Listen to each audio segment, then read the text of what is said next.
Good morning, ladies and gentlemen. This lecture today is essentially self-contained because some of you were not here last week.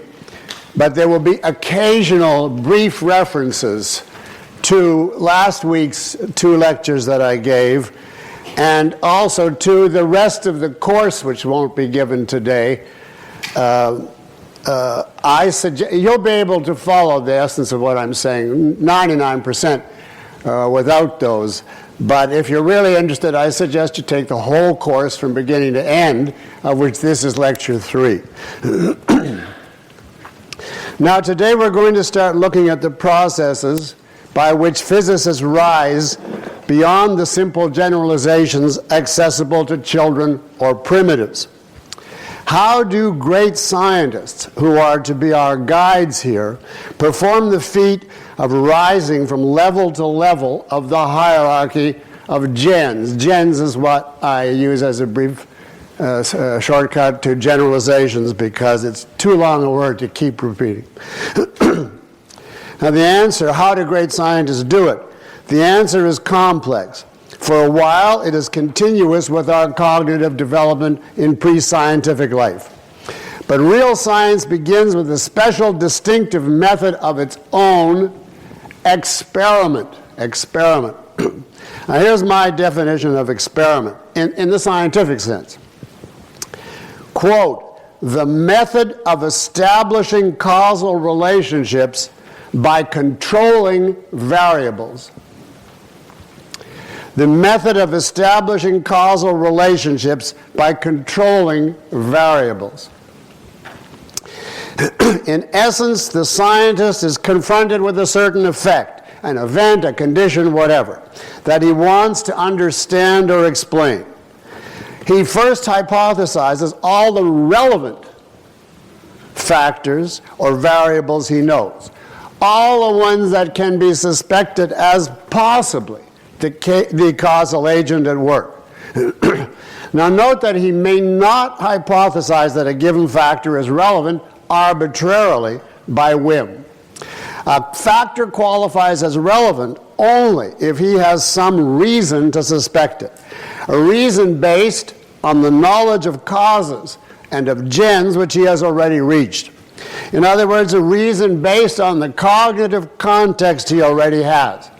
So relevance is a contextual issue. And if you understand the theory that knowledge is contextual, you will see that it follows from this that no later discovery of new relevant factors will threaten the proper scientist's earlier conclusions. Now, once a scientist has identified these relevant factors, he sets about eliminating. The essence of experimentation is elimination. He sets about eliminating all of them but one. He shows by his experiment that none of them but one could be the cause, which factor he concludes must therefore be the cause. Experiments differ in kind depending on the method they use to eliminate the non-causal factors. And there are two especially crucial methods I want to discuss in this course. I'm going to use the names given to them by John Stuart Mill, even though he would totally repudiate anything I have to say on induction. But following his terminology, I will call the two methods difference with the capital D and agreement with a capital A. Let's start with an obvious example of difference. This is pretty obvious. You see a man shot through the heart and he dies. You immediately conclude that the bullet in the heart caused the death. And you feel safe in generalizing accordingly whenever you shoot a bullet through a man's heart, etc. Now, what is your implicit mental process? Everything else relevant to the man and to the conditions of life stayed the same before and after the shot. Poison would have been relevant, but no poison was administered. Temperature might have been relevant, but the temperature of the air did not, for instance, suddenly rise to the boiling point of water, etc. The only relevant difference between the man living or not was the shooting or not? And here's the phrase that I think captures the essence of this method. We're looking for the difference that makes the difference. Now here's a statement of the abstract principle of the method of difference. It's a very long statement, and it amounts to what I just said, so I'm not going to repeat it slowly for you to take it down. But you can look up John Stuart Mill, and he has a whole italicized paragraph, which is correct since he arrived at the method. Or he didn't originate it, but he was the philosopher associated with formulating it. Whenever there are two cases, the effect, death in our example, occurring in one case and not in the other, and the only relevant antecedent difference is a certain factor, shooting, which is present when the effect is present and absent when it is absent, then we can conclude that the difference in antecedent factors, let's call it A, is responsible for the difference in effect B. Did you get that? There's two cases. The effect occurs in one and not in the other. And when you look at the relevant antecedent factors, there's only one that's present when the effect is present and absent when the effect is absent. So you have no alternative but to say that is the factor that must have caused the effect. Now notice that the method rests on the fact that the factor we isolate is the only relevant difference involved. All other surrounding factors, the ones that are relevant, must be similar before and after. For example, before and after the death, the temperature remains the same, the food in his stomach is unchanged, the television set is blaring about terrorism, so it couldn't be an anxiety attack that caused him to die, etc. All of these factors are therefore eliminated as the cause because they are there throughout, even when the effect is not present. So what we are looking for is the difference among all the similarities. The difference A or X, whatever you want to call it, that stands out as making the difference B. And then, assuming we haven't missed a relevant factor, we can say A caused B. This shooting through the heart caused this man's death. And then, as we saw in earlier lectures, we can identify that causal connection conceptually and pass from this that causes this to all cases of A lead to cases of B. That's the method of difference. Now, the explicit statement of this method is obviously not known to a child or even to most adults, any more than they know the laws of logic or the law of cause and effect. But just as people know causality implicitly, and a lot of the time think and act on its basis, so they know the method of difference implicitly because it is nothing but a corollary of cause and effect. Where there's the effect, there must be the cause. When you see that a person or some lower organism or some inanimate entity does something, and that nothing else intervened, nothing else happened to produce the subsequent event, you know on that one case that the action in question caused the result, and thus you can generalize. And difference is a valid principle of Gen on any level of the hierarchy, as we will see. It is a crucial principle of validating gens throughout science and philosophy. Now, sometimes its proper application is not obvious, as in the case I gave you. It may be very tricky to analyze out what the relevant factors are and to figure out exactly what the effect is if 5 things are all coalesced into one unit, and you want to be sure what the effect is. But as an epistemological principle, it's very simple to understand. Now let's look at difference from another angle. So I want to lay down certain groundwork that you can hear when you hear the whole course. To use the method of difference, I said, we must grasp differences against a background of similarities. Now, what does this remind you of, if you're up on the objectivist literature. Differences in relation to similarities, or what comes to the same thing, similarities in relation to differences. What does that bring to your mind? Concept formation. Yes, in concept formation, the grasp of similarities and differences in relation to each other is the starting point and the base of every concept. And it's essential at every level, as you know.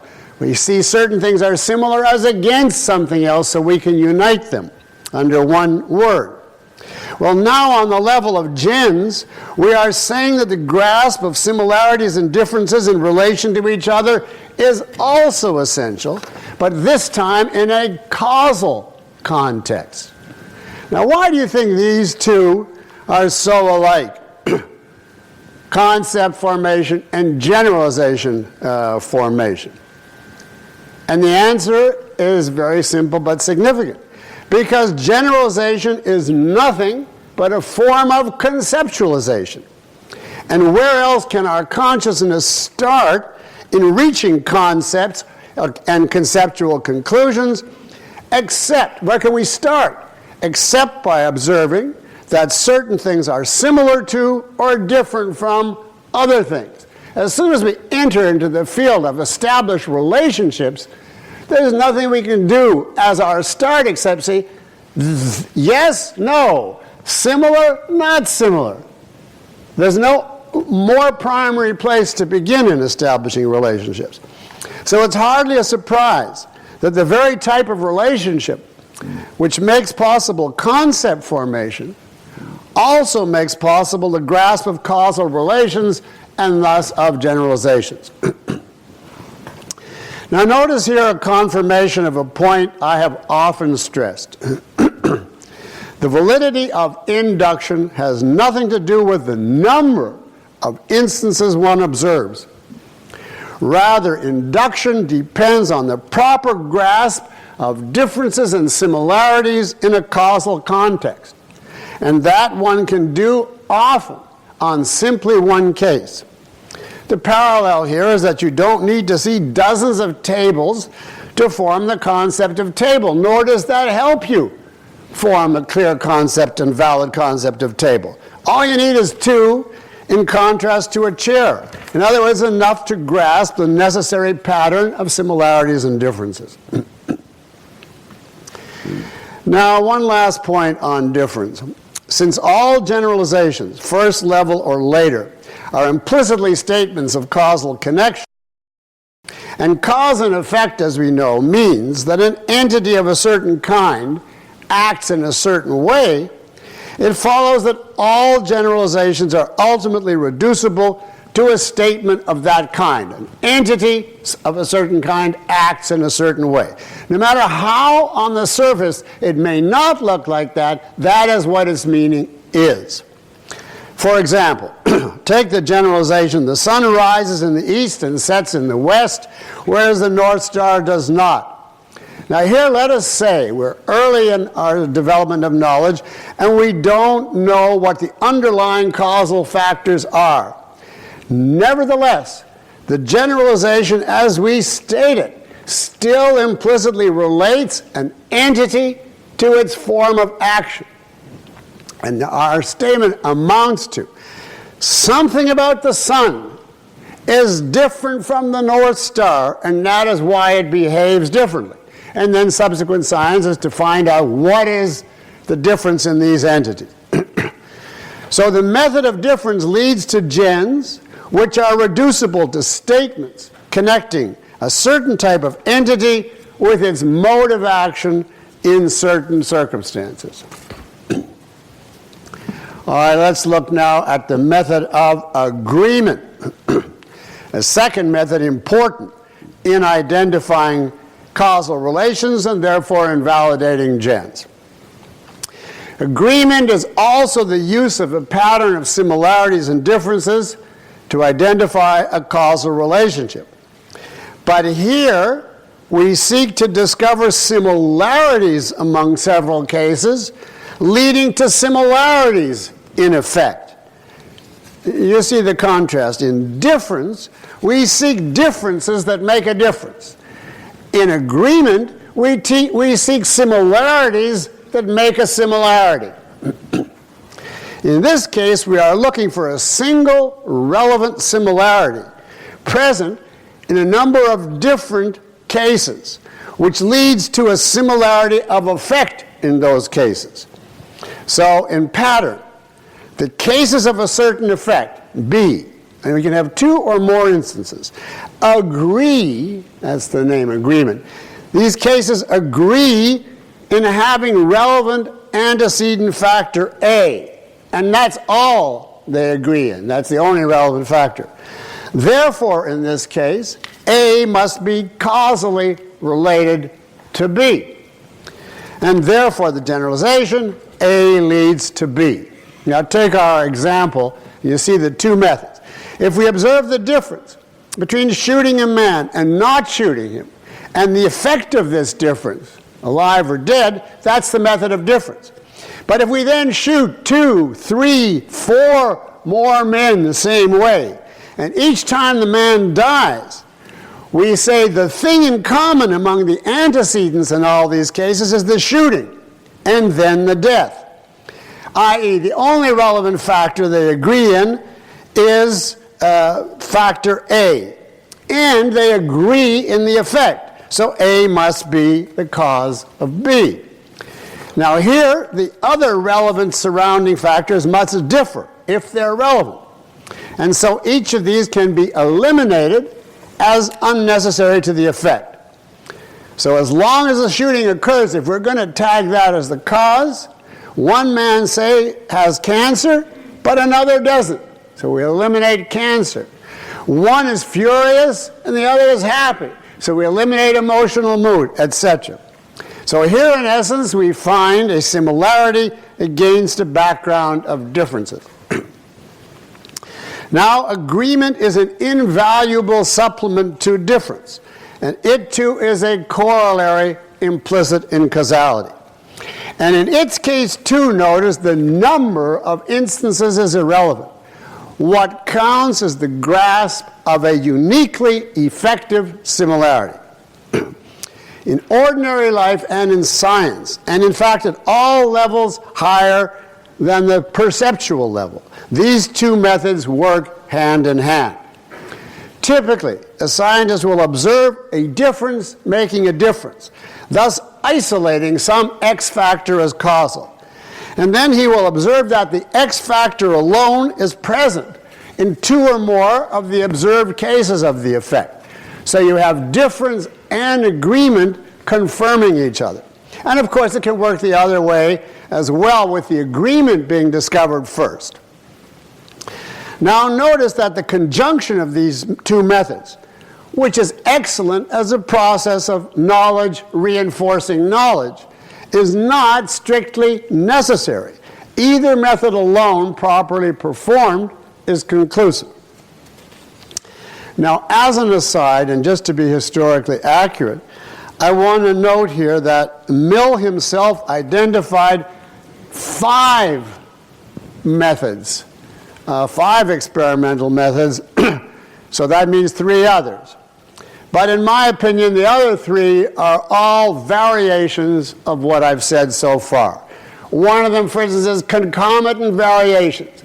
If one thing varies, goes up and down with another thing, and it's the only relevant one that does so, then it's the cause. For instance, the more you eat, the heavier you get. So eating is the cause of the weight gain. But I see that as simply the successive use of difference. From 100 pounds to 102 as a result of eating 2 more lemon pies. And then you go on to the next, etc. So I don't think that adds anything. I don't think the other 2 methods do either. So I'm not going into these other methods here. The key is agreement and difference. And you can look up in any traditional logic and they'll go into excruciating detail on all 5 methods and give you all kinds of exercises where it has to be method 4 and so on. But philosophically, this is all that counts. Now, before generalizing about experimentation and its philosophic significance, which I want to do later today, I want to first analyze some real cases of it in the history of science. so that we reach our conclusions on this topic properly, in other words, by induction. What a Freudian slip. By induction. Now, I've chosen to look at a few great scientists in the course, giving you some examples from their epochal experiments. And today I want to discuss from this viewpoint the first of them, Galileo, the man honored everywhere as the father of the experimental method in science. You can spell Galileo, I assume, Galileo. Among many other discoveries, now I'm plunging into physics. Now, I don't want you to ask any questions in the question period about physics, only about philosophy, but I'm giving you some physics anyway. As a background to get to philosophy. Among many other great discoveries, Galileo reached two crucial conclusions about motion, later built on by Newton. One is the principle of inertia, which is in essence the fact that if we have an object in motion and you don't interfere with it, it will continue in motion without the need of any force to keep it moving. And that is in contrast to the Greek attitude or idea, which was that rest, immobility, is natural and normal, and that motion needs an explanation, a continuous force acting on the object to keep it moving, and that if you remove the force, the object would stop, because that's the normal state of things. And Galileo concluded, no. Once it's moving, if you leave it alone, it simply keeps on moving. Out of, as we say today, even in popular terms, out of inertia. So when we apply a force to a moving body, what we do is not keep it moving, because it doesn't require a force to keep moving. What we do with the force applied to the moving body is change its motion. Make it faster, slower, go in a different direction, maybe even stop it. So, in short, force causes changes in motion, not motion itself once the object is already moving. And of course you know that a change in motion is called what? Acceleration. So you could put it down as a principle, force causes acceleration. And if you want to symbolize it, do a capital F for force and a small a for acceleration. Then you can say force F causes A. Now that's the first principle of Galileo. Now the second is the force exerted by the Earth, and of course this is so far the same point, F causes A, that force causes falling objects not just to move, but to move ever faster, to accelerate. And here's what's new about point 2. He found the same acceleration for every falling object, even a feather, assuming it's falling in a vacuum. And the acceleration he found is what? The velocity that was gained each second is 32 feet per second. So the acceleration, therefore, is 32 feet per second. When I was a student of physics in college, I knew nothing until I studied physics recently with Dave. I used to come late. We had a professor with a British accent, and he would always talk about 32 feet per second, and I thought he had a linguistic defect, a deficiency. Later, studying for the final, I found out that that's how you do acceleration. Anyway, Galileo's discovery here was a blow also to the traditionalists, because how did Galileo know that the acceleration due to the Earth's gravity was the same for every object? Now, the Greeks had held that heavy objects fall faster than lighter ones. And Galileo said, well, let us observe and see. So he went to the Tower of Pisa, right, the Leaning Tower. He went to the top and dropped two balls of the same height, but different in size and weight. In other words, he was varying those as a control to isolate the role, if any, of those factors. The result, the two balls hit the ground about the same time. So he could conclude size and weight differ, but the effect does not, so that difference in size and weight is not a difference that makes a difference. So we can eliminate that as a factor in determining the acceleration. And this is the so-called negative use of difference. Not positively to establish the cause, but to eliminate certain factors as not being causal. Maybe that's more technical than we have to get into. Now I want to give you an indication of some of Galileo's most famous experiments to reach these two conclusions. Now his experiments form a connected series. And I'm not giving you the whole series, but enough so you get an idea of it. And first, his first pendulum experiment. Now in this one, he got the idea, he was in church, and he noted some swaying chandeliers moving back and forth, perhaps due to some breeze. And he became interested in how long the back and forth swings took. How much time?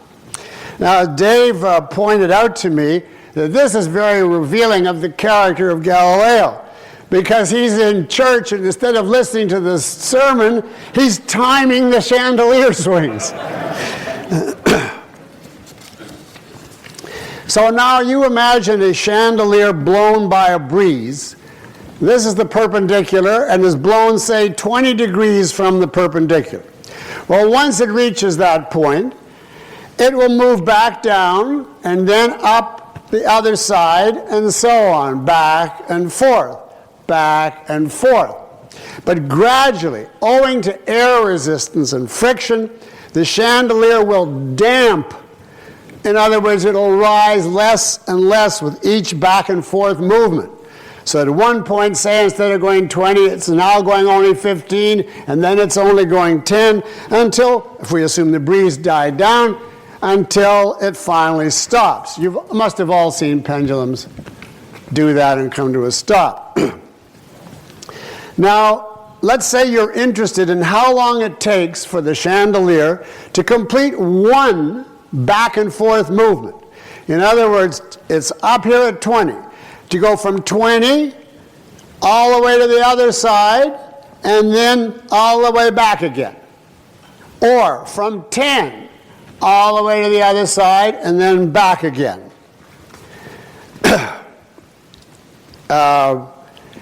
Let's try to calculate the times involved for these two, from 20 up and back or 10 up and back.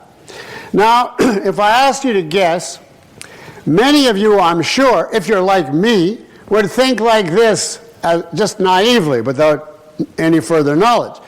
When it's 20 degrees, I know this isn't 20, but that's the closest I can get to it, without breaking my arm. When it's 20, it's got a lot further to travel back and forth than when it's 10. So you might think it should take a lot longer at 20, whereas at 10, it's got a shorter distance to go, and therefore it would finish faster. Does that seem plausible to anybody? Well, I disqualified it by telling you that it's wrong. But a lot of people actually would think that. But as he watched, it seemed to Galileo that whether the swing was great or small, the time necessary to travel the whole path back and forth was the same. And this amount of time is called the period of the swing, symbolized by a capital T for time. Now, the height of the swing, the angle it reaches to the perpendicular, is called the amplitude of the swing. So what Galileo seemed to be seeing in church is that the period remains the same regardless of the amplitude. No matter how high up you move it, the time to go through one complete circuit is the same, high or low. The period is the same regardless of the amplitude. Now, on the face of it, this is a surprising conclusion. It seemed that no matter how far it had to travel, it took the exact same amount of time to make one circuit. Now, of course, Galileo was not content simply to watch a chandelier. He tried the experiment outside of church, deliberately varying some factors that might be relevant. He no longer used the chandelier, of course, which is expensive, but different kinds of pendulums. You know, a rigid, movable support with a small object attached to it, usually called a bob, like lead weights attached to stiff strings, or wooden balls attached to light rods. And these bobs varied in size and shape and materials. So we varied whatever we think could be relevant. But in all the cases, he found that however high or low he lifted the object, and thus varied the amplitude, the period was unaffected. Now here's the method of difference used to eliminate factors, amplitude, size, shape, to show that they are not causally involved with the effect. Because here these factors differ from instance to instance, and yet the effect, the period, remains the same. Now, you see, Galileo did do something, but not very much, by way of hypothesizing relevant factors. He did not sit back and say to himself, what are all the possible factors, possible different things that might affect the role of amplitude here? There was nothing in his cognitive context, for instance, to suggest that the color of this swinging object or its location, such as Italy or United States, were relevant. So he did not bother to control those factors. His question was a simple one about amplitude and period. And that question itself defines the limited number of controls necessary to perform the experiment. And as to a relevant factor that he knew about but could not control easily, such as air resistance, which he knew affected the motion of objects, slowing them down, he merely thought in his mind, I'm neglecting air resistance here.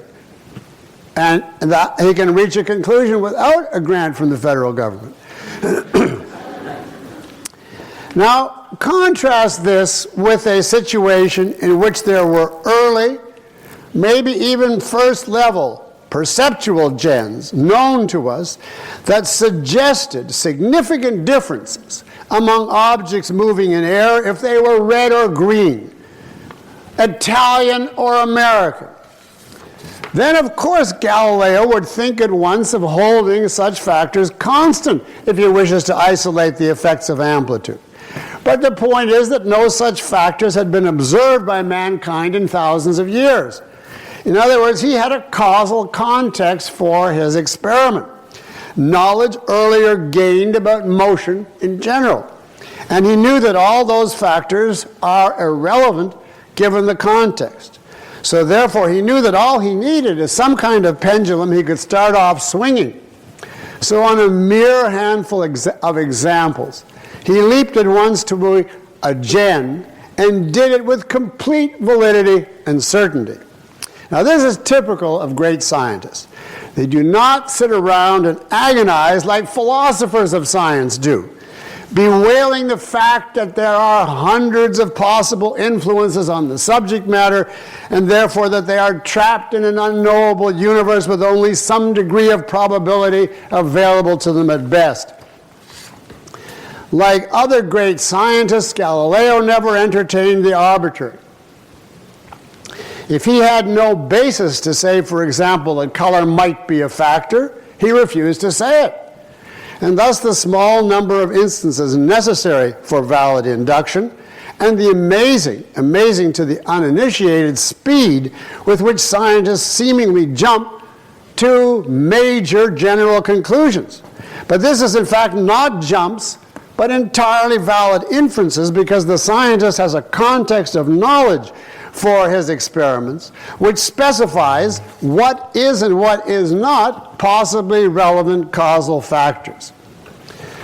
In other words, scientific experiments as against the enumerator type. Remember the swans, where the person just sits and counts white swans and then is shocked to find a black one? Scientific experiments do not operate by enumeration. They are not even undertaken until they come up in the proper hierarchy of knowledge, at which point the knowledge of relevance in that subject matter has already been established. This is why great experiments of science are usually elegant, simple, and brief, and the scientist knows the answer right away. Now let's take a sketch of some later developments in Galileo's thought on this topic. He now attempted to find out what factor or factors was responsible for the length of the period, because it wasn't amplitude. Since he had already eliminated the materials of the apparatus and the amplitude, at least when the amplitude isn't too large, there was only one factor left in the context that might be related to the period, and that is the length of the pendulum.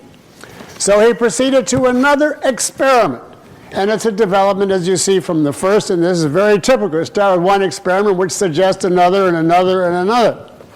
He took a pendulum and systematically varied its length, the length of the rigid support that's going back and forth, keeping everything else the same.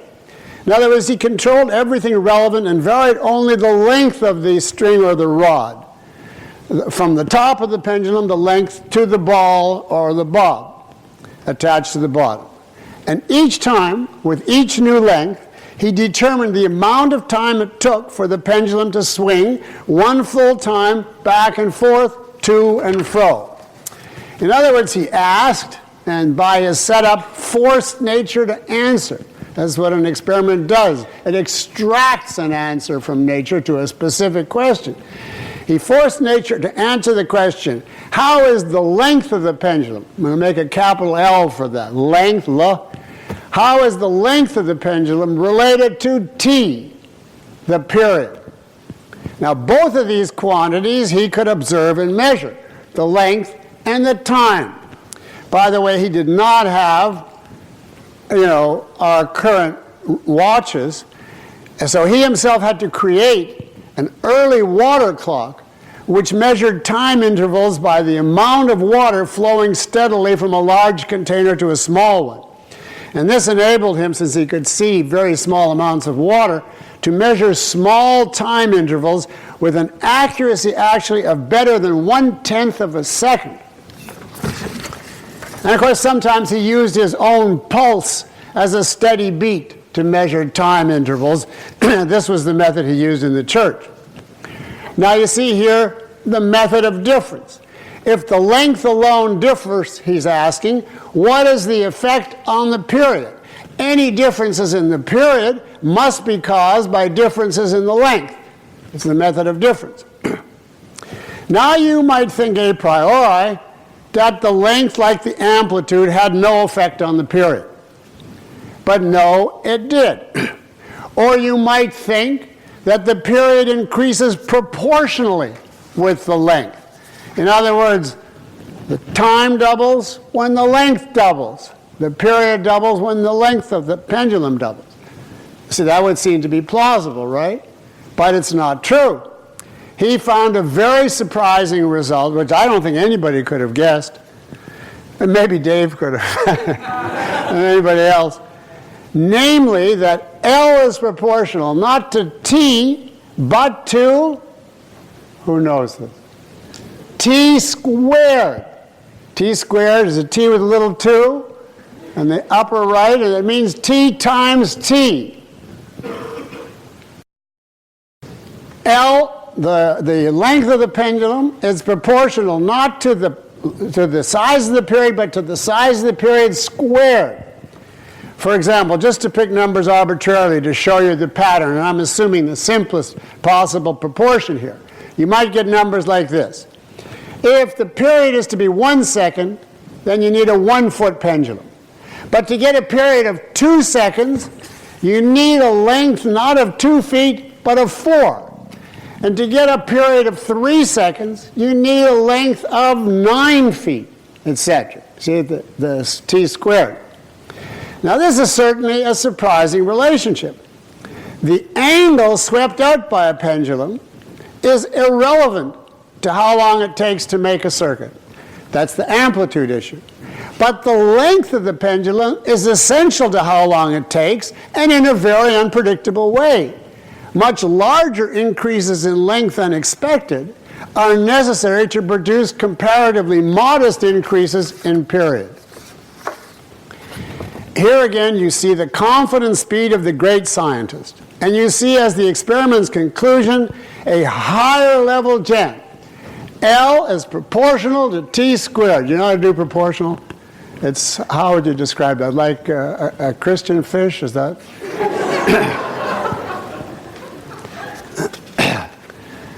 Now, on to the next point. Galileo had long been interested, I can't believe this time, in free fall and in establishing the relationship between the height fallen by an object and the time it took. And this is even before he was involved with the pendulum law. So now he decides to compare these two different motions experimentally. The free fall, you just drop it and go straight down, and the pendulum motion from side to side.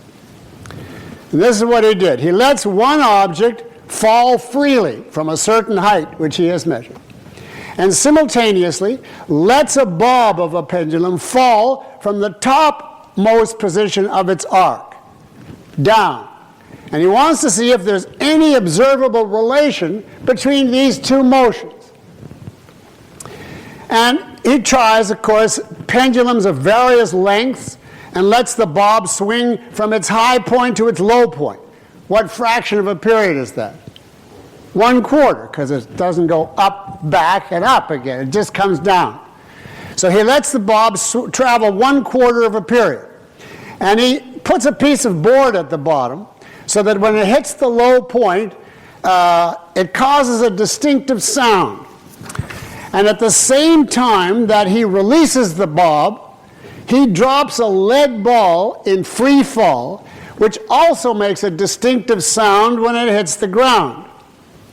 Now, with each new pendulum length, as he lengthens it more and more, he alters the height of the ball being dropped until the two sounds, the sound of the falling bob hitting the ground, the falling ball hitting the ground, and of the bob hitting the board, are synchronized. In other words, the two hit with one sound.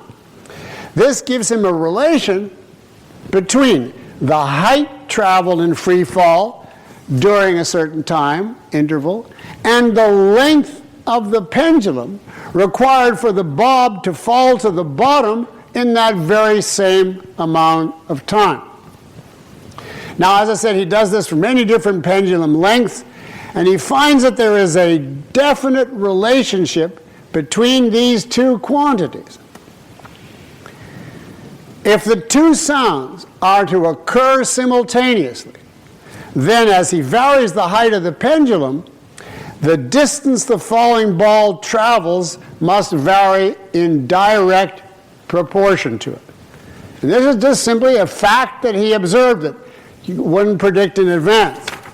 And therefore we have the equation, if D stands for the distance in free fall, and L still stands for the length of the pendulum, we have D is proportional to L. Now we have two equations.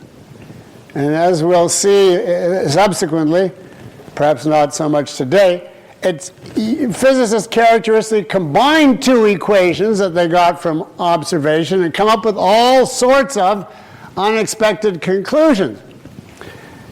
Now I'll just put down these two equations which we've already reached. L is proportional to t squared. That was our first one. And D is proportional to L. That is our second one. And what inevitable mathematical conclusion do you have to come to? D is proportional to t squared. Now, later experiments of Galileo confirm this formula, and that is in essence what's known as Galileo's law of free fall. It tells us in essence that free fall is an accelerated motion, as opposed to constant velocity all the way down. It's continually getting faster and faster. Now, I think you can see this by contrasting d is proportional to t squared with the formula for constant velocity, which is d is proportional to t. In the latter case, if you have d is proportional to t, then if we use the simplest numbers, if t is 1, d is 1. If t is 2, d is 2, etc. In other words, the speed, which is d over t, distance over time, is uniform, unchanging. But if you have d is proportional to t squared, then when t is 1, d is 1. But when t is 2, d is 4. When t is 3, d is 9, etc.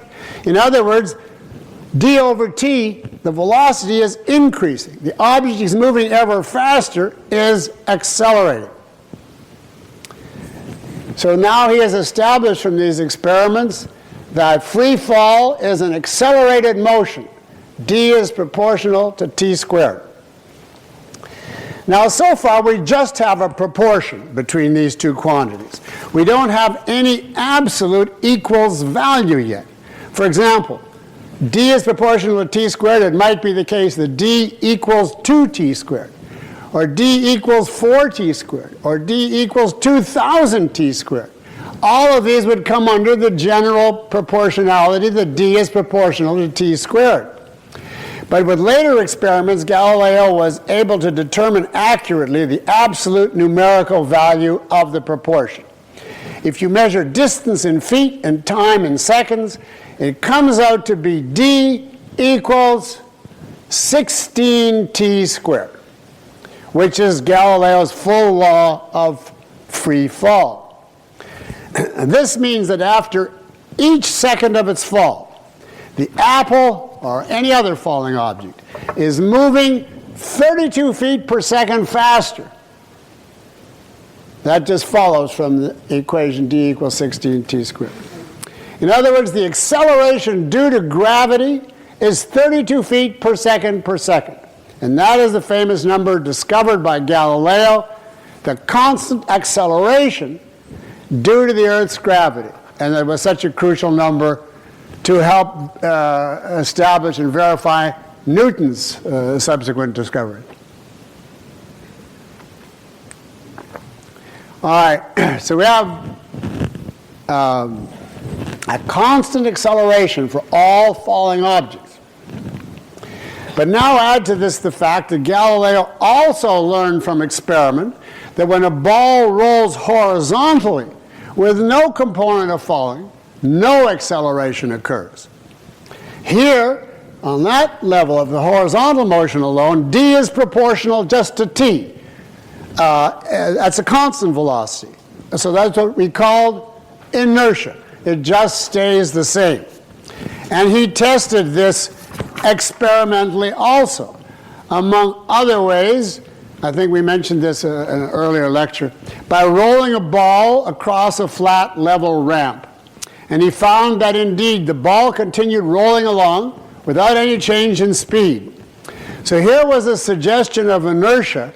Galileo himself didn't draw the full conclusion here, but the suggestion of inertia, that in the absence of some force, an object will simply continue indefinitely in its straight line motion. And that's what Newton later called the first law of motion. Whereas in the presence of a force, such as gravity, an object will not only move, but will move faster and faster, will accelerate. Now Galileo turns to predict, just from this knowledge that we've looked at, the trajectory, the line of motion, of a variety of different motions, such as that of a projectile. For example, a cannonball shooting out of a cannon, or today a bullet from a gun.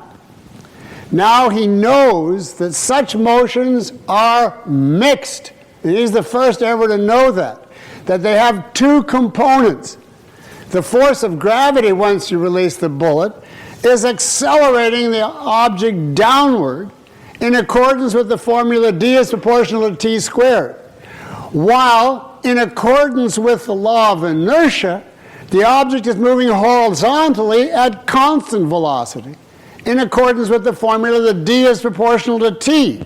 So the object, and this was his huge discovery, or one of them, the object is actually performing two different and independent motions at the same time. It's falling at an increasing rate and going sideways at a steady rate at the same time, and what we see at any moment is the net of those two as it's going down. Now you can look at any science text and you will see this all graphed out, the motion of a projectile, and you can see exactly why. If the downward motion accelerates while the horizontal motion is not, it's going down more than it's going sideways at any given moment, and so the curve, the trajectory is like this, and that is what? It's a parabola. It's a figure which arcs downward much faster than it moves sideways. And so he established that the motion when these combination is mixed is a parabola. And he proceeded to experiment with many different forms of mixed motion.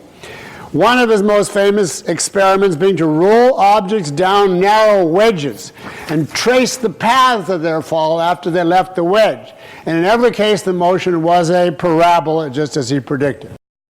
Now, I hope you see here the essential role of experimentation in Galileo's discoveries, and also his genius. And I want to quote from, I don't know his first name, The Birth of a New Physics by a man called Cohen, page 112. Quote, "These analyses of parabolic trajectories are all based on the Galilean principle of separating a complex motion into two motions, or components, at right angles to each other." One down and one side. "It is certainly a measure of his genius that I'm still quoting, that he saw that a body could simultaneously have a uniform or non-accelerated horizontal component of velocity and an accelerated vertical component, neither one in any way affecting the other." Unquote. And that is a really staggering feat, in my opinion. Because before Galileo, it was self-evident, it seemed self-evident, there was only the one simple motion of the ball or the bullet that we see on the perceptual level. It's moving like that. That's all there is. Now Galileo introduces for the first time an abstract perspective on that motion. He looks at it from two different perspectives, up and down and left and right at the same time, and he analyzes out two constituents or components of that motion, neither of which we see separately, since we only see the net of both at each point in the arc, but both of which are real and fully operative according to their own law. Now here we are clearly far up on the, not the perceptual, but the conceptual level of consciousness. And you begin to see the crucial results that flow from this conceptualization, from his very idea to analyze a whole into components which he conceptualizes and discovers the laws of separately. And of course, it's his concept of emotions components that made possible the distinction in this context between the horizontal and the vertical in the trajectory, and therefore the first grasp of inertial versus accelerated motion, which was essential to everything later scientists learned about motion. Without the concept of component, this entire development would have been aborted. All right, now I want to make, this will be easier because it's philosophy, not physics, some philosophical comments on Galileo's experiments. which will help to bring out some more crucial aspects of scientific induction. And quickly, let's look at metaphysics. We've already said that every generalization, every law, every equation, every proportion discovered by physicists is implicitly a causal statement relating the nature of some entity to its action. Well, in Galileo's case, for example, he is saying, in effect, by the nature of material objects in the vicinity of the Earth, they necessarily fall and accelerate at a certain constant rate when doing so. Now, Galileo does not yet know why this occurs. He does not know the wider principles reached by Newton, but he knows that something in the nature of the object and the Earth is producing this action, and that is a causal knowledge. Now, but the more important points here, and the whole issue of induction, are epistemological. First, and really crucial, I can't emphasize enough, is the fact that Galileo's conclusions depend totally, as their precondition, on the concepts he forms. These concepts are necessary for him in order to think up his experiments in the first place and then to formulate their results. One example is his concept of component of motion, which we've already mentioned. But let's take as another example of Galileo's genius the concept of speed. The concept of speed, which obviously is essential before you can talk about acceleration or change of speed. Prior to Galileo, and we can set aside certain practical anticipations of him, the definition, both popular and scientific, of speed was, now this is it, intensity of motion. That's what speed was. Or rapidity of motion as against slowness of motion. Now, can you imagine reaching the law of free fall or any laws of motion at all if your idea of speed is intensity of motion? So when it's falling to the ground, it gets more and more intense. How would you measure its intensity? You couldn't get anywhere. But Galileo reconceived and redefined speed. He was the first to say that speed denotes a quantitative relation between two factors: distance traveled in a given time interval, such as 10 miles per hour or 12 feet per second, etc.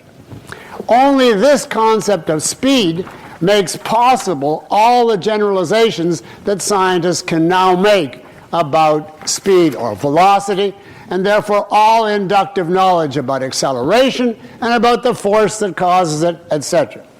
All of these gens on through ever higher levels, right on through today's science, rest in part on the gens made possible by Galileo's concept of speed. So here we have a few simple examples of concepts originated by Galileo or properly defined by him for the first time, which made possible the whole subsequent development of inductive science. Now, to capture this point, if you're taking notes, I suggest you write down and underline the following sentences. A concept is a green light to induction.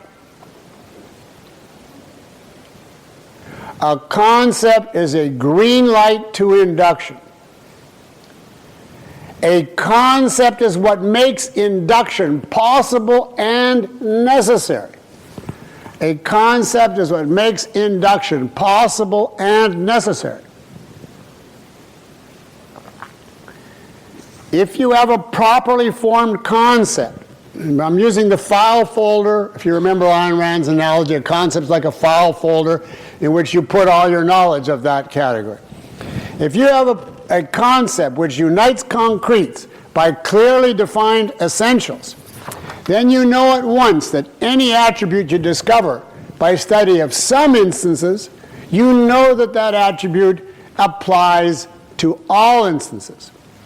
And that is what it means to place each new item of knowledge in the folder. When you do so, you are saying, this is now part of my knowledge of X. In other words, this is true of all X's, including the vast majority of them, you will never encounter. And you can perform this extrapolation because the concept by its nature tells you, demands of you, induce, go from some to all. Otherwise, what is the point of a concept? Now think of this. If you didn't induce on the basis of a concept, you would be regarded properly as mentally retarded. You would be unable to enter the realm of human cognition at all.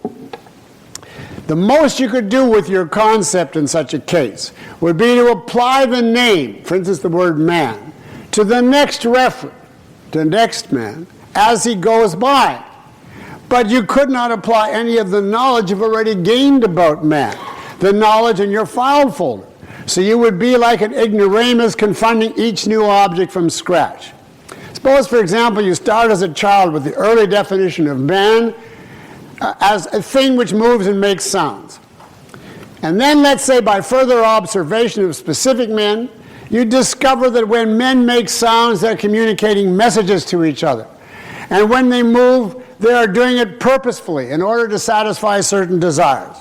And now this child goes over to the next block and sees some more, quote, men, by his definition, things which move and make sounds. He sees them and you ask him, why do you think they're moving and making sounds?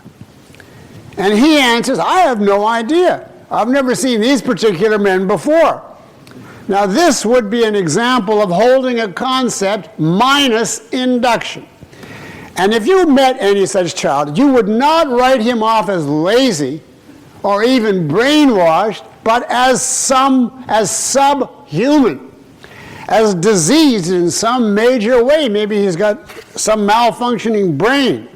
He would be the missing link, in effect, between animals and men, able to apply a word, but uselessly because he couldn't apply the knowledge earlier gained about the things named by the word. So a concept is a necessary precondition, a green light, and a commandment to go from some to all. That's as strong as I can put it. It's a commandment to go from some to all. In other words, to induce. Without a conceptual faculty and a valid conceptualization in some area, induction is impossible. With these, induction is not only valid, but becomes a method which, in the hands of a genius, leads continuously to startlingly new insights and a whole new level of scientific development. Now a word on the negative side of this issue. If a valid concept is a green light to induction, an invalid or imprecise concept is a red light. It either inhibits induction, stultifies the process, or actively leads to false generalizations. And we'll see many concrete examples in due course. Now let's look at another essential epistemological feature of inductive knowledge reached by experiment. You know from OPAR that the validation of any claim to conceptual knowledge involves two complementary but distinguishable processes: reduction and integration. That's in the chapter on objectivity. Now, the reduction in the case of an experiment is pretty obvious. The conclusion of the experiment is based on a whole series of observed data, and also, remember, has a cognitive context which is based on a host of previous gens going back all the way to the first level perceptual gens of the child. So the reduction to perceptual gens is fine. But where is the integration here, the tie to other already established knowledge? Well, of course, Galileo is still at a very early stage of science. It's really the first major step in studying earthly as against astronomical motion scientifically. So he does not have a lot to integrate to yet. But in this case, early as it is, some integration is still possible and crucial. For example, Galileo knows in a generalized way, as a very early gen, from his life before science, that when a really high object, like from the top of the Tower of Pisa, falls, it is going really fast when it hits the ground, versus falling only from the palm of his hand. Now, if he takes just this much and combines, integrates it with the fact that the period of a pendulum remains constant, no matter what the amplitude, just that early discovery, he is now able to explain or understand his discovery about the amplitude being irrelevant. Because on the one hand, he knows the higher you raise the bob, the greater the amplitude, then like the apple, the faster the fall. But also the greater the amplitude, the longer the distance that the faster bob must travel. So it makes sense that the two factors could cancel each other out. The faster object going a longer distance might take the same amount of time as a slower object going a shorter distance, which would leave the length of the period unaffected.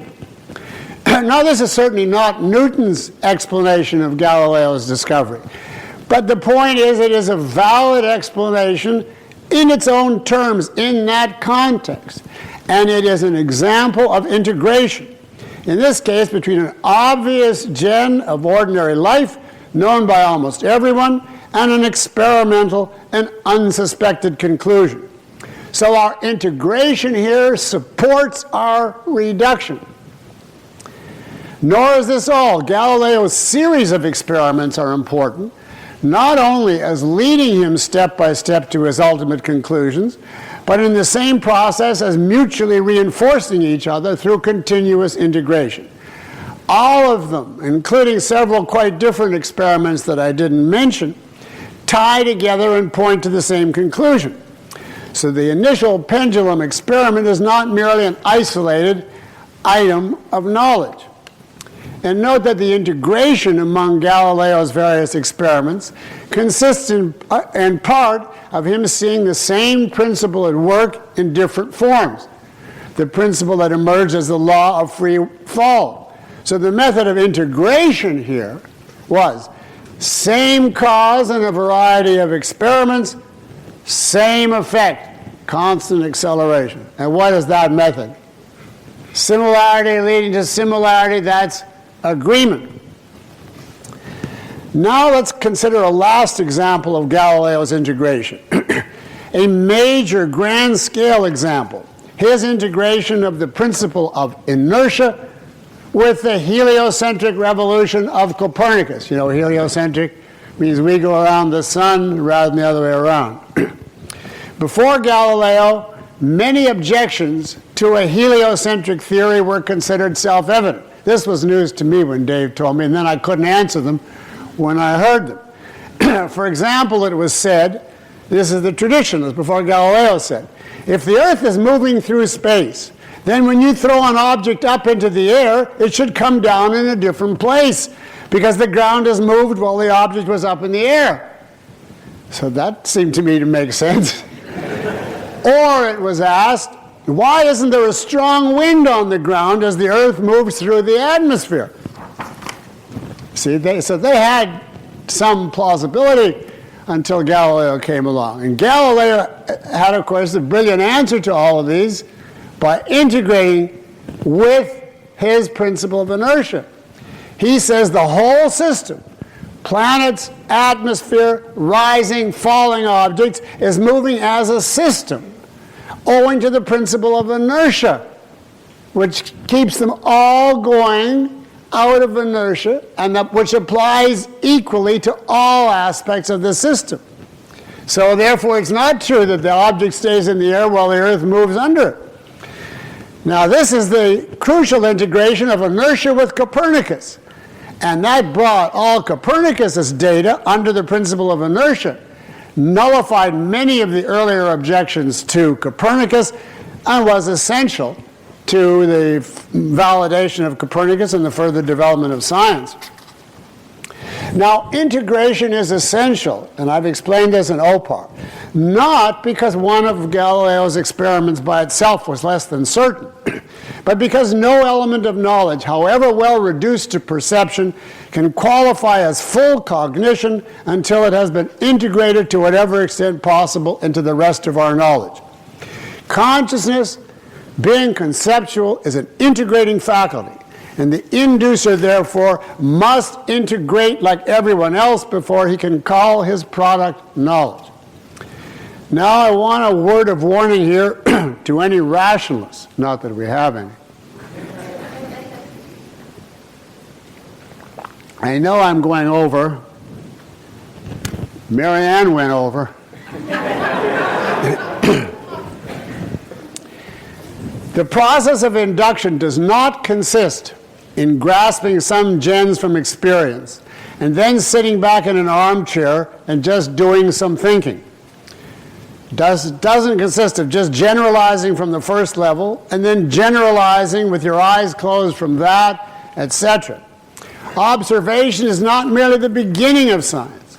It's not merely the beginning in concept formation, nor in generalization formation. It's a big mouthful. As we branch out, knowledge develops in all directions, and observation is needed afresh at every level.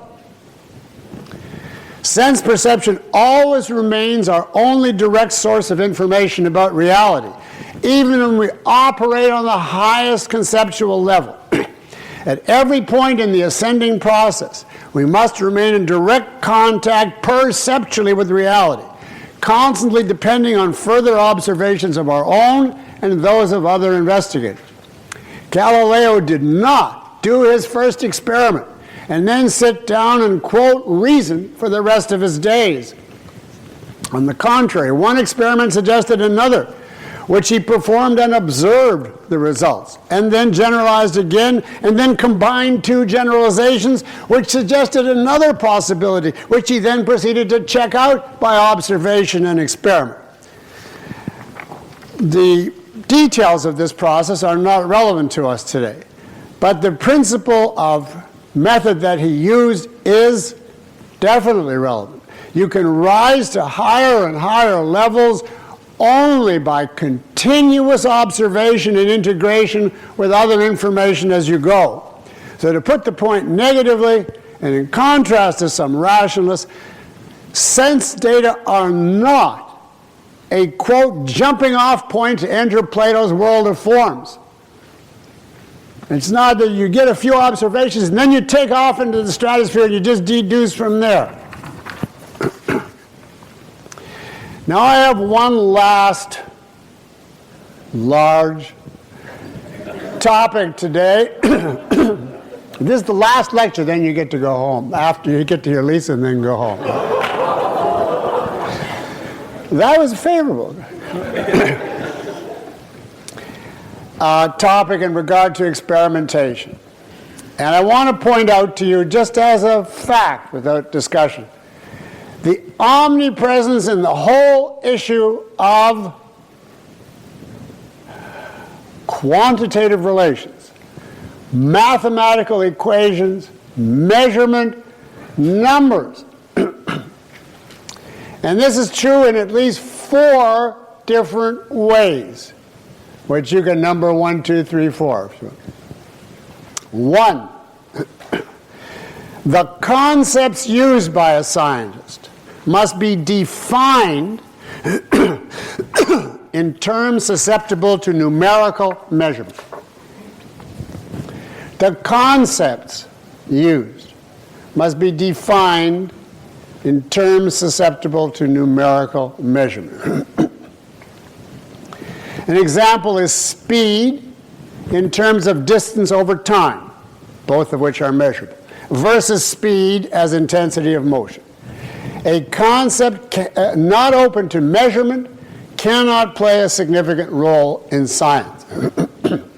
Every important new scientific concept, every one that made possible a flood of new discoveries, generalizations, integrations, is a concept definable in quantitative, measurable terms. For instance, force, current, field, energy, electron, mass and charge are measurable.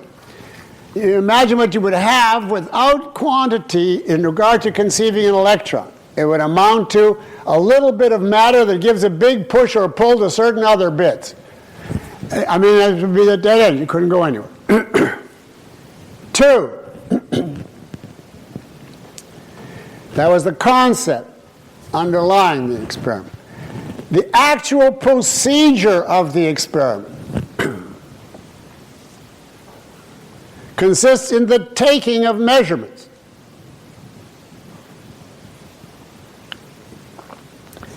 Either directly or by calculation from other known measurements. For example, Galileo gets nowhere until he measures the time period of the pendulum and the length of the arm.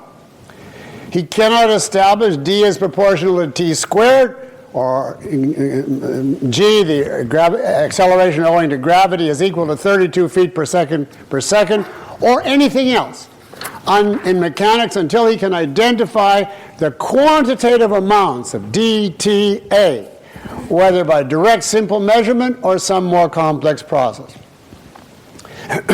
Now observe here in passing the crucial importance to science of the creation of new devices to measure quantities, such as the barometer for air pressure, or the thermometer for temperature, or Galileo's water clock for time, or Michael Faraday's galvanometer for current.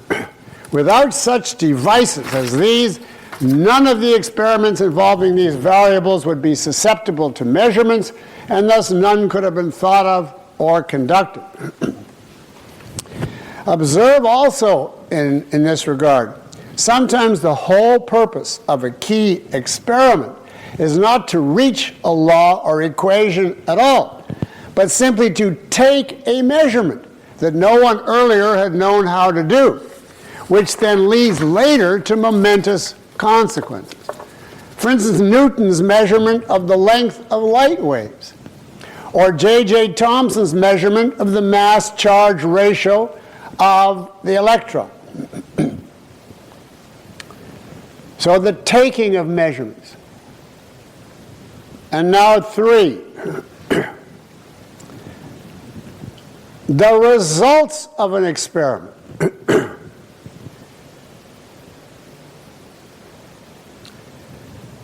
Are expressed in terms of some kind of a mathematical formula.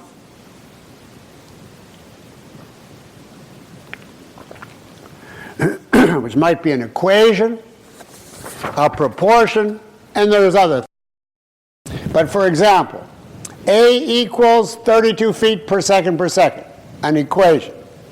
D is proportional to t squared, a proportion. Now, what do these mathematical formulas do? In essence, one simple thing, no matter how complicated the details. They relate quantities. They relate quantities.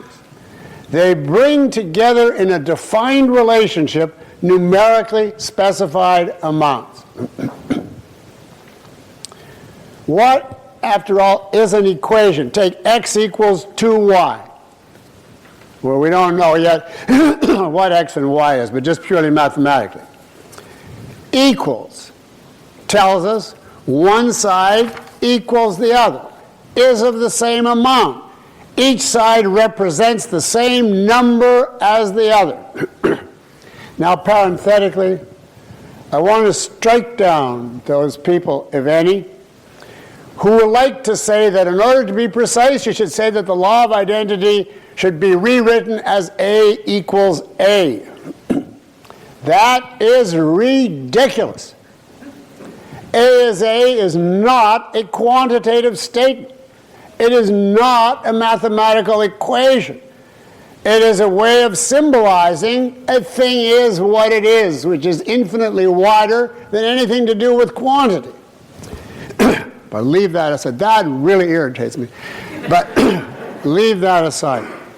In physics, the results of experiments are a relation between quantities. And often, as we've seen in Galileo's case, an unsuspected relation. Now, I want to say much more on this point later in the course. And finally, in regard to mathematics here, the integration necessary to fully validate an induction in physics is made possible only because the discoveries and laws have first been formulated in quantitative mathematical terms. So there's four things. The concepts have to be numerically measurable. The actual procedure is measuring various variables. The result is a mathematical statement relating quantities. And then finally, the integration to other knowledge outside the experiment is possible only because the discovery has been put in quantitatively. So everything is mathematics. How would you integrate Galileo's discoveries if they were only in a purely qualitative form? He'd have to say something like, when the pendulum's arm gets longer, it takes longer to travel back and forth, and when an object falls, it gets really fast at the end, and when something moves across a level ramp, it doesn't seem to get any faster. Well, this is all valid, but they're dead ends in terms of integrated knowledge of the physical world. You can't put them together that way. It's just like the crow. You've got a series of generalities, and you can't do anything with it. Experimentation in physics, we can sum up, is, in effect, the means to mathematics. And mathematics is the means to two crucial functions of a conceptual consciousness: relating the attributes of objects to one another, that's the formula at the end of the equation, and then broader integration. In other words, from start to finish, from the initiating concept to the experimenter's actual activities, once he has a setup, to the principles or laws he discovers, to his method of connecting his results to the rest of knowledge, all of it is mathematical. So that is why it is absolutely true to say that mathematics is the language of science. Now I'll leave you with a glorious question which I answer many lectures hence. The last lecture in the course. And it's a really good answer, if I say so. Why is this the case? Why is measurement and number so indispensable to induction in physics? Think about it. It took me months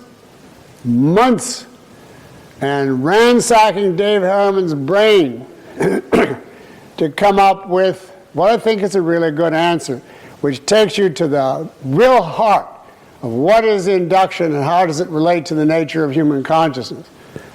So for now, I'm merely laying down that from the outset, as soon as we get to science, math is everywhere.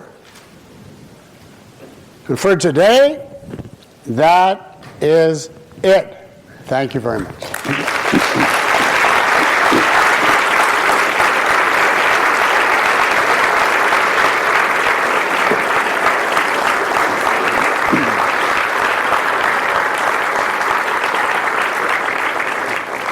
Thank you. Now we have questions on philosophy. Do you have any philosophical reasons why Aristotle would not have thought to have done an experiment like simply dropping two bodies? It appears that he did not.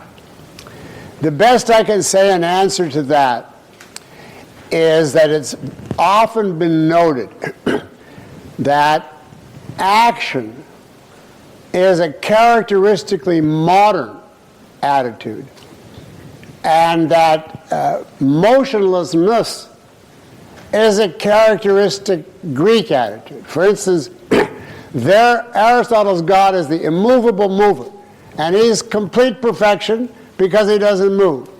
Whereas even the Christian God has plans and strikes people down, and he's a hub of activity. Now, this manifests itself in various ways.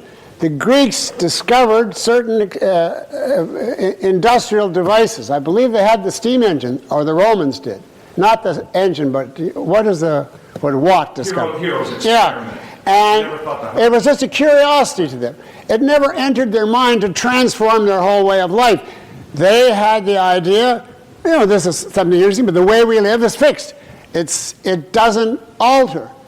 And whereas in the modern world, they totally, as soon as they got a new machine, they wanted to build it and mass produce, etc. Now this same thing applied to knowledge.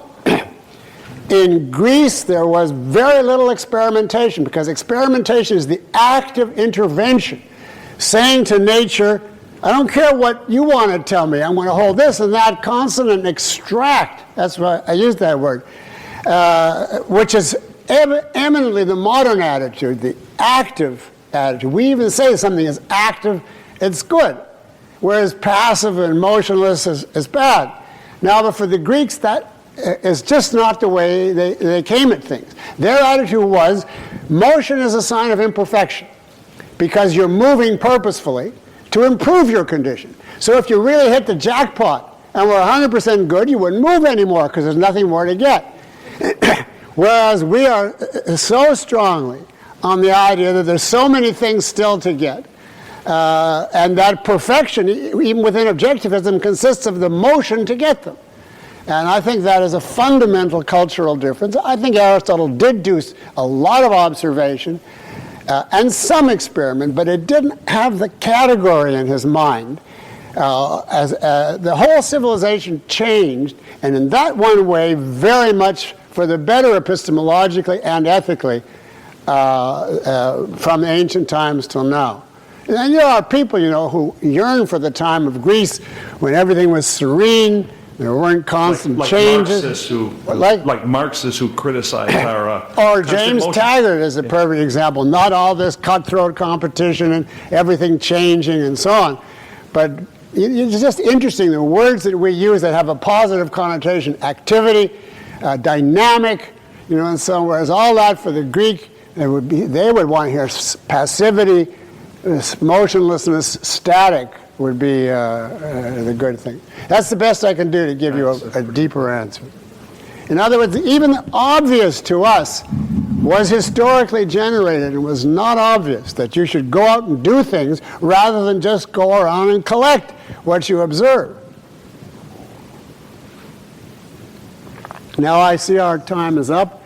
Can I get your permission to go a little longer? Yes. How much longer?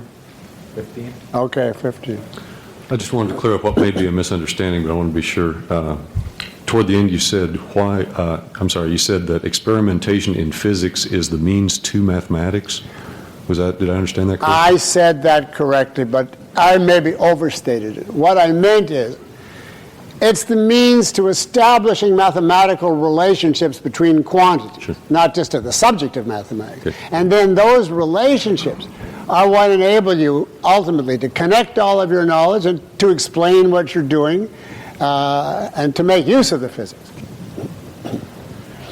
If we heard for instance, a crashing sound behind the curtain behind you, Yeah.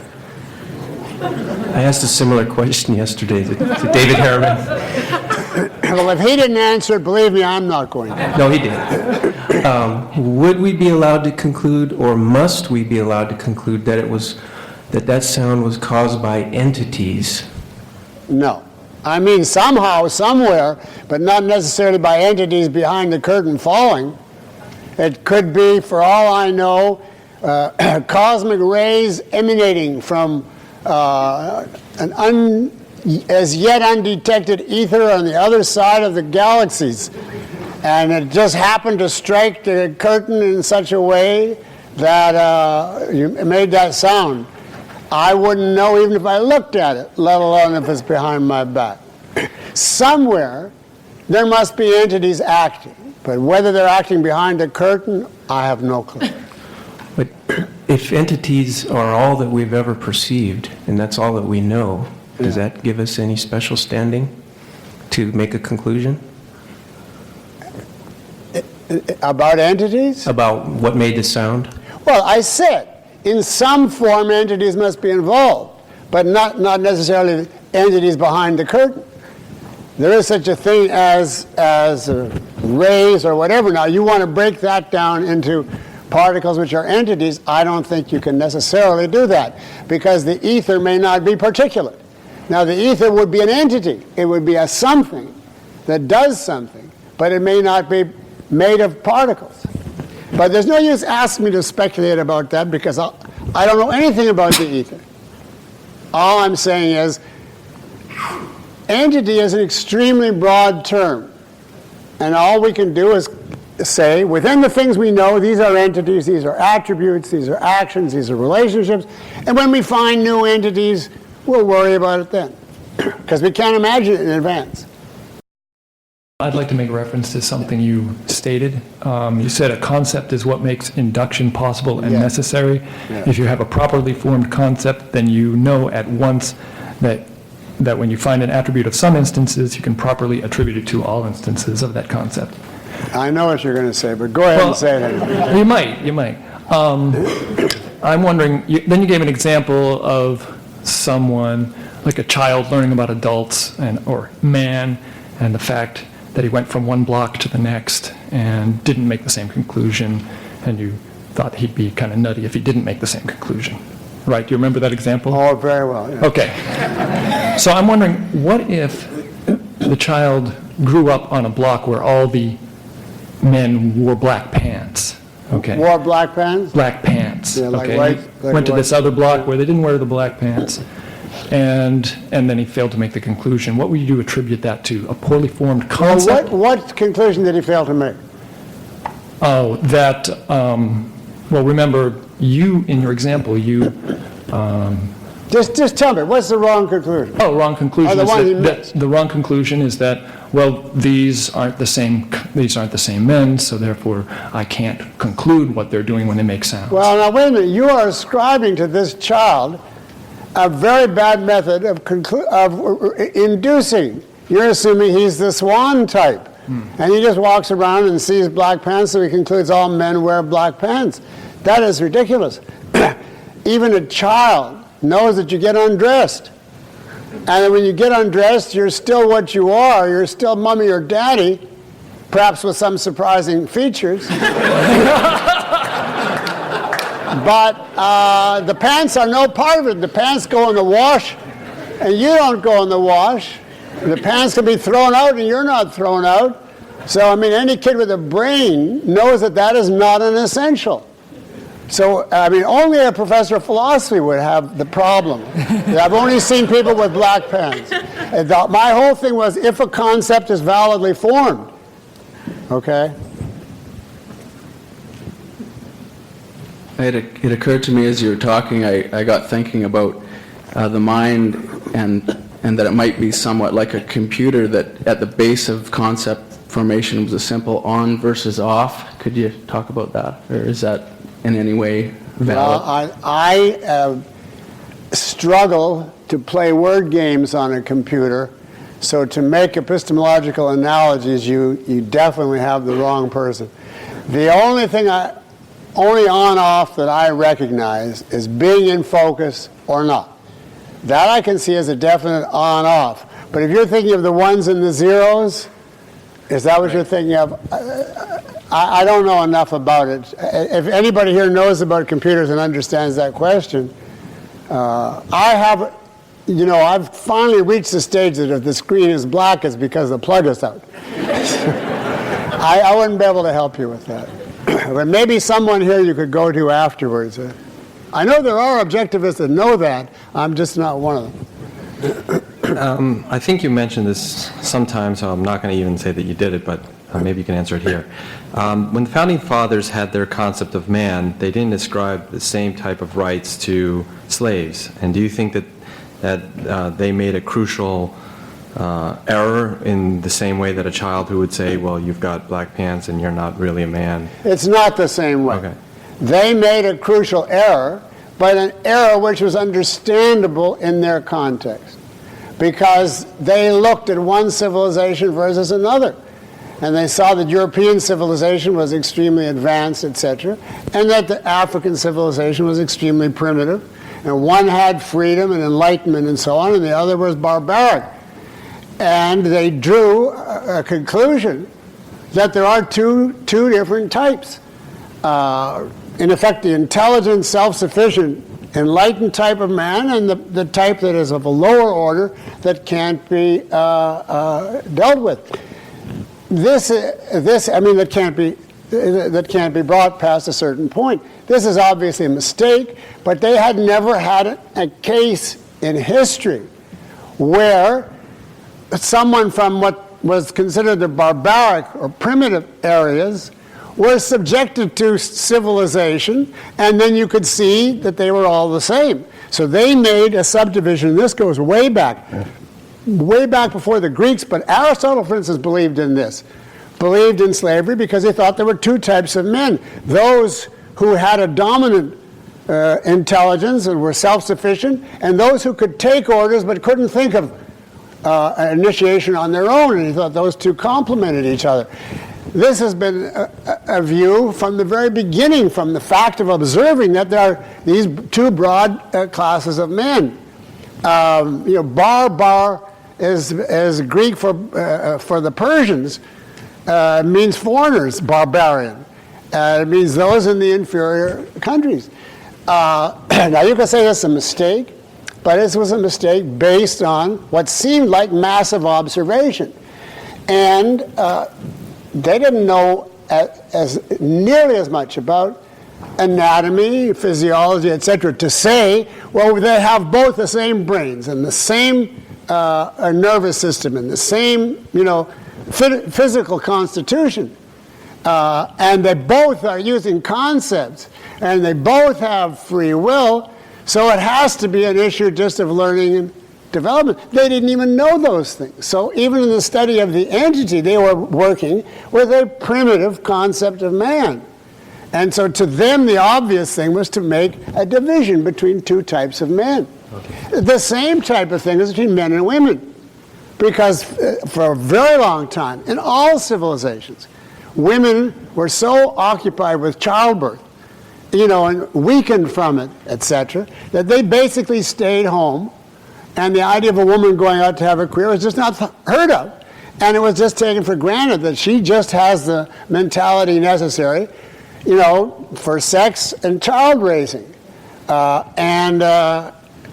In both cases, with regard to women and regard to blacks or other civilizations, as soon as you had a free country, even though the founding fathers perhaps didn't get it all, the very development of these people, combined with the development of science, broke down the age-old discrimination immediately. They couldn't have started by assuming that because they had no basis for that.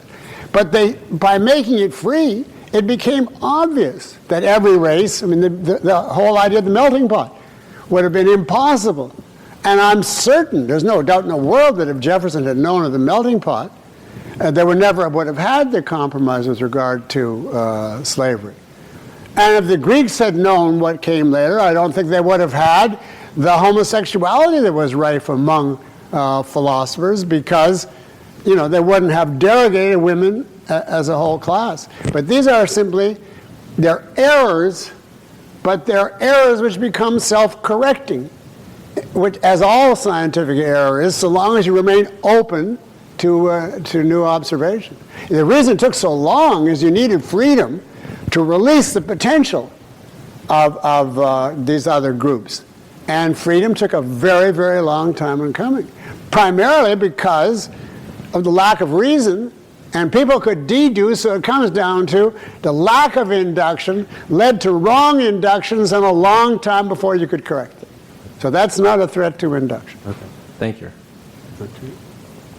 Will you be addressing the process of generalization in psychology, how a person forms basic premises, metaphysical No. value judgments? No, I restrict myself to physics and philosophy, but it seems to me that philosophy can serve as the archetype of the humanities and social sciences, and physics of the natural sciences, and anybody in psychology or sociology or economics or chemistry, etc., should be able to apply it without much difficulty.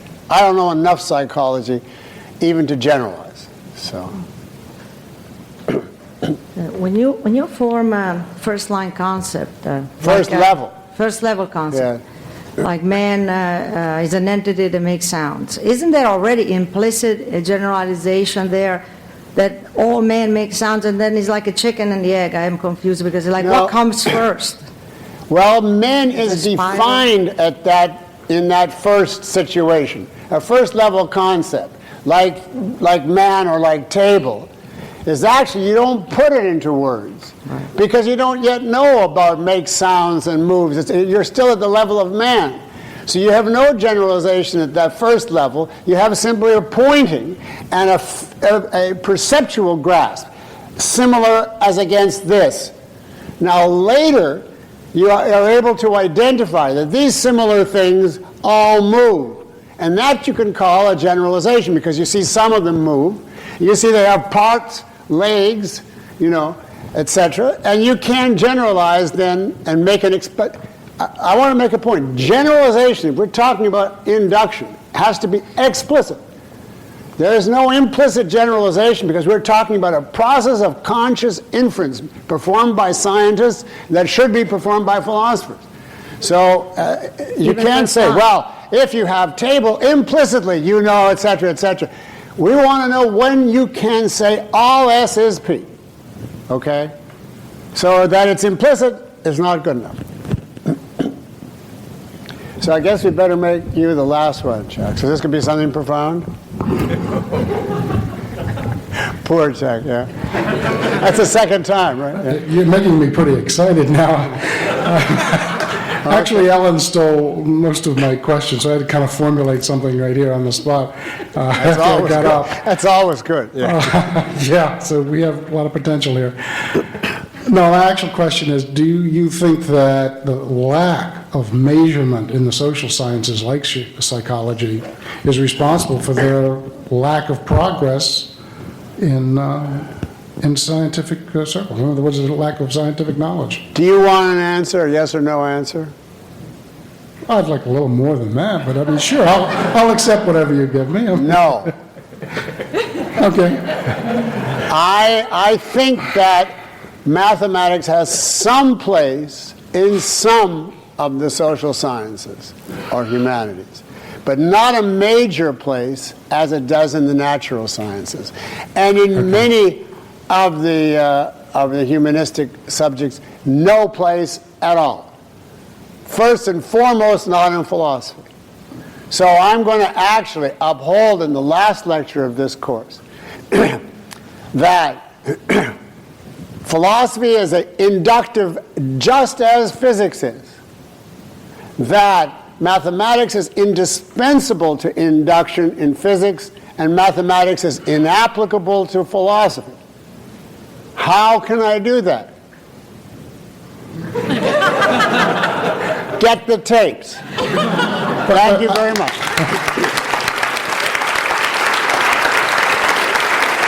I wanted to ask women if you can hear the rest of the course.